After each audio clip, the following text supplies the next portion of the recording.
우리 십묘년 토끼 이야기 6번째는 판소리 수궁가입니다. 우리 판소리 12마당을 이렇게 보면은 현재까지 불리고 있는 것이 5개의 작품이 있습니다.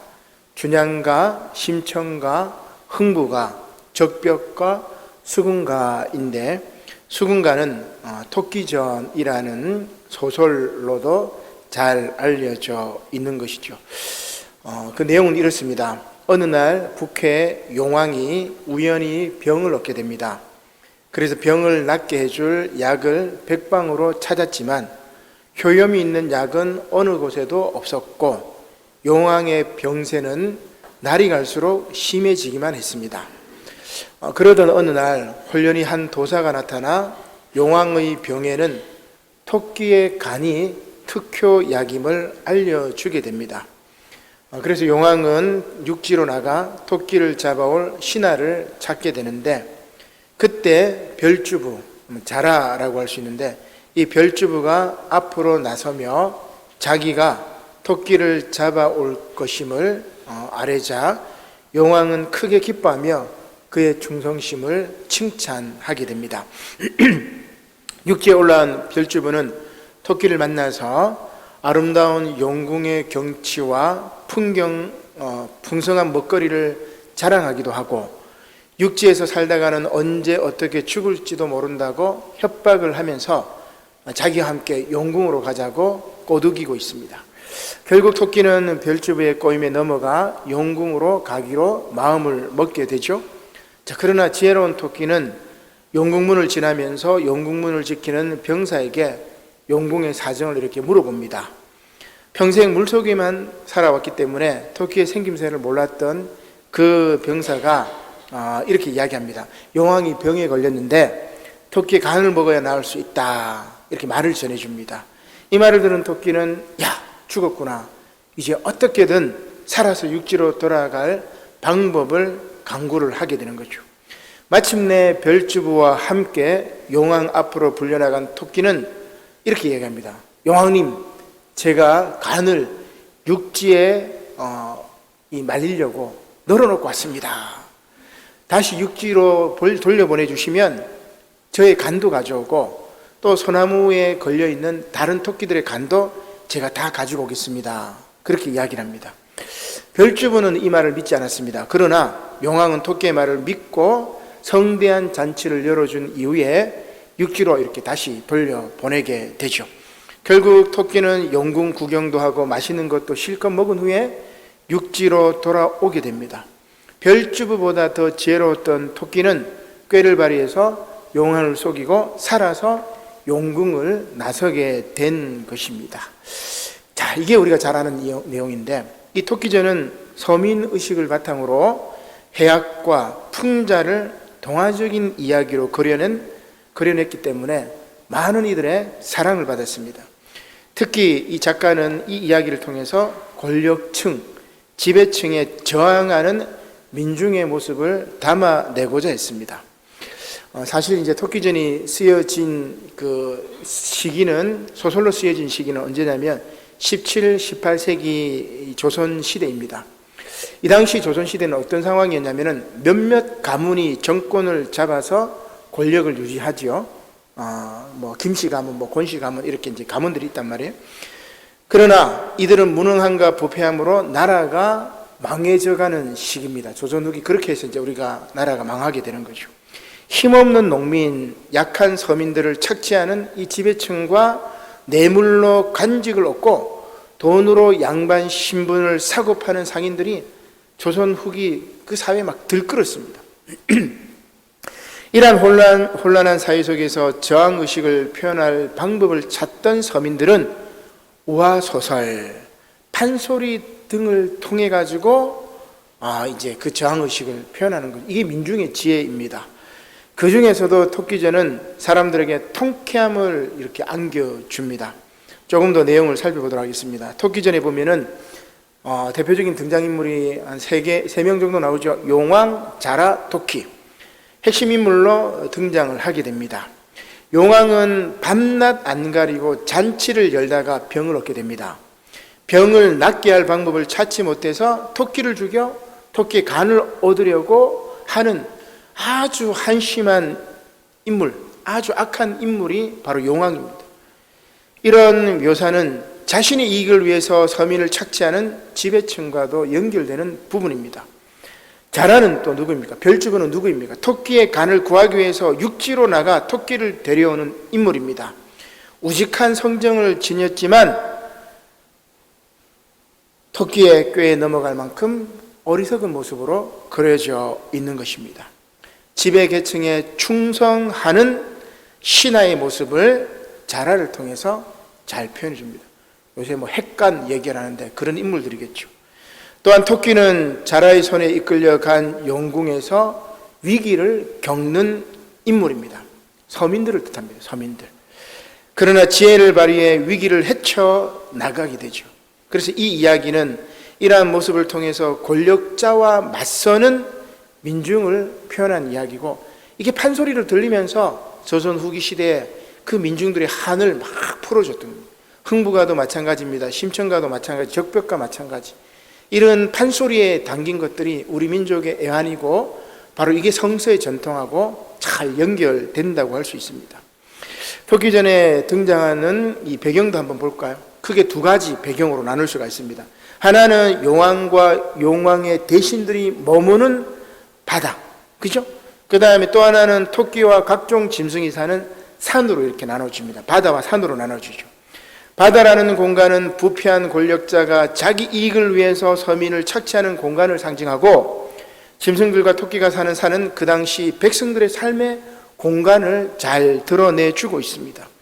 이 시기에 백성들이 모여 살던 공간에는 환난과 핍박의 그림자가 드리우기도 했지만 백성들은 해학과 풍자로 이러한 공경을 헤쳐나가고 됐습니다. 여러분 화전민 알죠? 그죠? 조선시대에 논에서 밭에서 일하는데 논밭 다 뺏겨버리니까 어디로 가요?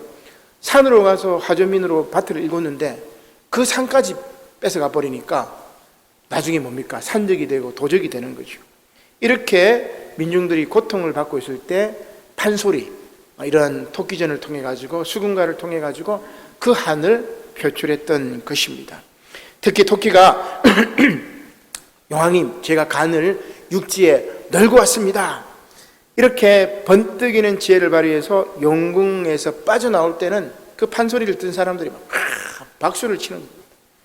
이렇게 토끼는 판소리와 소설 속에서 사회적 약자이고 힘없는 민중들을 대변합니다. 지배층에 대한 저항과 비판의식, 그리고 삶의 지혜가 고스란히 담겨져 있는 것이 바로 수군가 그리고 토끼전 이야기입니다. 오늘 이제 세 본문 말씀은 토끼전에 나오는 용왕과 같은 인물이 등장합니다. 바로 헤롯 왕이죠. 복음서 말씀을 보면 예수님의 공생의 활동 소식을 듣고 헤롯 왕은 세례 요한이 부활한 것으로 생각합니다. 사실 요한은 누가 죽였습니까? 헤롯 왕이 죽였죠. 이렇게 불의한 권력은 판소리에도 있고 성경에도 있고 그리고 지금 이 시간 오늘 이 땅에도 존재합니다. 그러나 용왕에 의해 토끼가 죽지 않았던 것처럼 불의한 권력에 의해 진리는 무너지지 않습니다. 죽지 않습니다. 다시 부활합니다. 사도 바울이 이것을 잘 보여주죠. 그리스도와 함께 다시 살리심을 받았다, 그렇게 이야기를 합니다. 토끼의 지혜가 용왕의 불의를 이기듯이 불의한 권력은 이렇게 부활한 진리와 참 지혜에 의해서 무너진다는 그런 말씀입니다. 이것은 결국 뭐를 말하는 거죠? 사랑이 이긴다라는 말입니다. 따라서 오늘 아가서 말씀에 의하면 많은 물로도 이 불같은 사랑을 끄지 못한다고 말씀합니다. 사랑이 이긴다, 그 말씀이죠. 먼저 복음서 말씀부터 보겠습니다. 마가복음 6장 14절 말씀이죠. 이 예수의 이름이 드러난지라 헤롯 왕이 듣고 이르되 이는 세례 요한이 죽은 자 가운데서 다시 살아났도다. 그러므로 이런 능력이 그 속에서 일어나느니라 하고 다 뭡니까? 헤롯이 듣고 내가 목뺀 요한이 살아났다, 그렇게 이야기합니다. 예수님의 공생의 활동으로 우리 지금 주연절기인데 예수님이 공생애 활동하는 절기다, 그죠? 이 주연절 절기에 예수님의 공생애 활동을 통해서 그 이름이 온 천하에 막 드러납니다. 많은 사람들이 막 예수님에게 몰려듭니다. 그러자 헤롯 왕이 그 소식을 듣고 예수님을 세례 요한이 부활한 것으로 생각을 합니다. 세례 요한은 여러분 헤롯이 죽였잖아요, 그죠? 그래서 이어지는 말씀은 요한의 죽음에 관해서 이야기를 해주고 있습니다. 용궁의 용왕이 토끼의 간을 빼먹으려고 하듯이 민중을 수탈한 헤롯은 요한을 죽이기가 쉽지가 않았어요. 자, 그러나 때가 왔습니다. 마가복음 6장 21절입니다. 마침 기회가 좋은 날이 왔으니 곧 헤롯이 자기 생일에 대신들과 천부장들과 갈릴리의 귀인들로 더불어 잔치할새 헤로디아의 딸이 친히 들어와 춤을 추어 헤롯과 그와 함께 앉은 자들을 기쁘게 한지라. 헤롯 왕이 그 소녀 우리 살로메라고 얘기하는데 묻습니다. 무엇이든지 내가 원하는 것을 내게 구하라. 내가 주리라. 또 이야기합니다. 무엇이든지 내가 내게 구하면 내 나라의 절반까지도 주겠다고 그렇게 맹세를 하는 겁니다. 그러자 이 헤로디아가 어머니에게 지혜를 구합니다. 그죠? 어머니에게 지혜를 구해요. 그러자 그 어머니가 이렇게 얘기합니다. 세례 요한의 머리를 구하라. 그러자 살로메가 헤롯에게 가서 세례 요한의 머리를 달라고 이야기합니다. 왕이 맹세를 했기 때문에 어쩔 수 없이 세례 요한의 목을 가져오게 되는 거죠. 요한은 이렇게 헤롯의 포갑 통치와 헤로디아와 그녀의 딸의 관계로 죽임을 당합니다. 지금 우리나라 상황과 똑같은 거죠. 이렇게 불의한 권력은 참 진리를 억압합니다. 그러나 요한은 죽지 않습니다. 예수님께서 요한의 바통을 이어받아 정의와 사랑의 하나님 나라를 부르짖는 것이죠. 물론 이 예수님도 결국 십자가에 못 박혀 죽임을 당합니다. 그러나 하나님께서 예수님을 다시 부활시키고 오늘 예수님을 따르는 그리스도인들을 통해 지금도 살아 계신 거죠. 따라서 사도 바울은 이렇게 그리스도와 함께 다시 살리심을 받았으면 이제 위의 것을 찾으라, 그렇게 이야기합니다. 골로새서 3장 1절 말씀입니다. 그러므로 너희가 그리스도와 함께 다시 살리심을 받았으면 위의 것을 찾으라. 거기는 그리스도께서 하나님 우편에 앉아 계시느니라. 위의 것을 생각하고 땅의 것을 생각하지 말라. 이는 너희가 죽었고 너희 생명이 그리스도와 함께 하나님 안에 감추어졌음이라. 우리 생명이신 그리스도께서 나타나실 그때에 너희도 그와 함께 영광 중에 나타나리라. 아멘. 그렇습니다. 불의한 권력과 싸워 비록 죽임을 당해도 결국은 다시 일어날 것입니다. 부활 승리할 것입니다. 따라서 그리스도 안에 있는 새 사람은 위의 것을 사모하고 죄악된 옛사람을 벗어버려야 합니다. 바울은 이어지는 말씀에서 이러한 새 사람이 갖춰야 할 영적인 덕목에 관해서 제시를 하고 있죠. 골로새서 3장 5절입니다. 그러므로 땅에 있는 지체를 죽이라. 곧 음란과 부정과 사욕과 악한 정욕과 탐심이니 탐심은 우상 숭배니라. 이것들로 말미암아 하나님의 진노가 임하느니라. 그죠? 곧 분노와 분함과 노염과 악의와 비방과 너의 입에 부끄러운 말이라. 너희가 서로 거짓말을 하지 말라. 그렇게 골로새서 말씀에서 바울은 이야기합니다. 자, 그런데 이 말씀은 비단 골로새 교회 교인들뿐만이 아니라 헤롯과 헤로디아 그리고 그녀의 딸 그리고 용왕과 그의 충실한 신하 별주부에게 하는 말이자 지금 오늘 우리에게 들려주는 말씀입니다. 계속해서 바울은 놀라운 선포를 합니다. 하나님께서 당신의 형상으로 우리를 창조하셨으니 모든 피조물은 옛사람과 그 행위를 벗어버리고 새 사람을 입으라고 명령하고 있는 것입니다.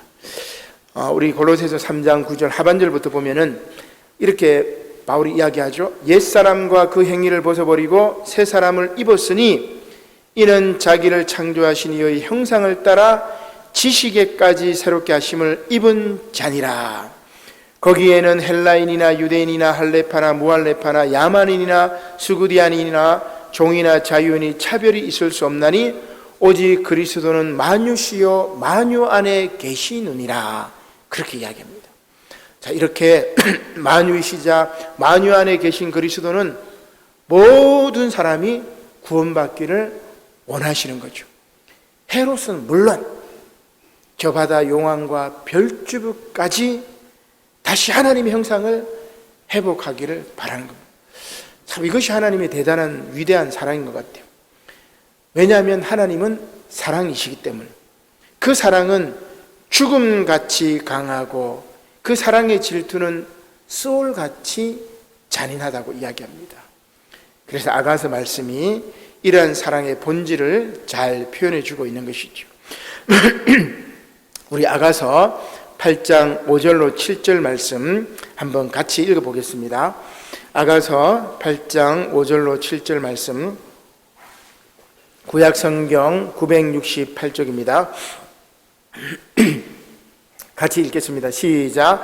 그의 사랑하는 자를 의지하고 거친 들에서 올라오는 여자가 누구인가? 너로 말미암아 내 어머니가 고생한 곳, 너를 낳은 자가 애쓴 그곳, 사과나무 아래에서 내가 너를 깨우느라. 너는 나를 도장같이 마음에 품고 도장같이 팔에 두라. 사랑은 죽음같이 강하고 질투는 수월같이 잔인하며 불길같이 일어나니 그 기세가 여호와의 불과 같으니라. 많은 물도 이 사랑을 끄지 못하겠고 홍수라도 삼키지 못하나니 사람이 그의 온 가산을 다 주고 사랑과 바꾸려 할지라도 오히려 멸시를 받으리라. 아멘. 물론 아가서의 이 노래는 사랑의 관계가 유지되기를 바라는 신부와 신랑의 노래입니다. 서로의 사랑을 확인하고 완성하는 아름다운 하모니입니다. 그러나 아가서는 신랑과 신부의 사랑의 노래를 넘어서서 그리스도와 교회와의 사랑의 노래, 하나님과 이스라엘을 넘어 이방인과 모든 피조물과의 사랑의 노래라고 할 수가 있습니다. 우리 한 장을 넘겨보면 바로 이 남녀간의 사랑이 교회와 그리스도의 관계, 하나님과 이스라엘, 그리고 이스라엘뿐만이 아니라 모든 피조물과의 사랑의 관계를 뜻하는 거죠. 이렇게 위에 거신 하나님의 사랑이 온 누리에 퍼져야만 이 힘들고 고통스러운 불의한 땅에 다시 희망이 있습니다. 사랑하는 성도 여러분, 현재 용왕과 같은 불의한 권력과 별주부와 같이 간교한 그의 악잡이들이 민중을 수탈하고 억압하지만 꺼지지 않는 사랑의 불과 성령이 주시는 지혜로 승리하시기를 바랍니다. 오늘 토끼 전에 토끼와 같은 지혜와 아가서의 사랑, 그리고 세례 요한과 예수님의 부활을 경험한 우리는 반드시 위의 것을 찾았기 때문에 믿음과 소망과 사랑으로 승리할 것입니다. 특별히 오늘이 신학교육 주일인데 이렇게 제대로 된 신학교육이 신학교에서 가르쳐지고 또 목사 후보생들이 교회 현장에 나와서 세상과 타협하지 않고 말씀을 올바로 또 제대로 증거하기를 소망합니다. 그리하여 지혜와 사랑으로 위의 것을 찾고 새 세상을 여시는 저와 여러분들이 되시기를 주님의 이름으로 간절히 축원합니다. 아멘. 기도드리겠습니다. 고마우신 하나님, 감사를 드립니다.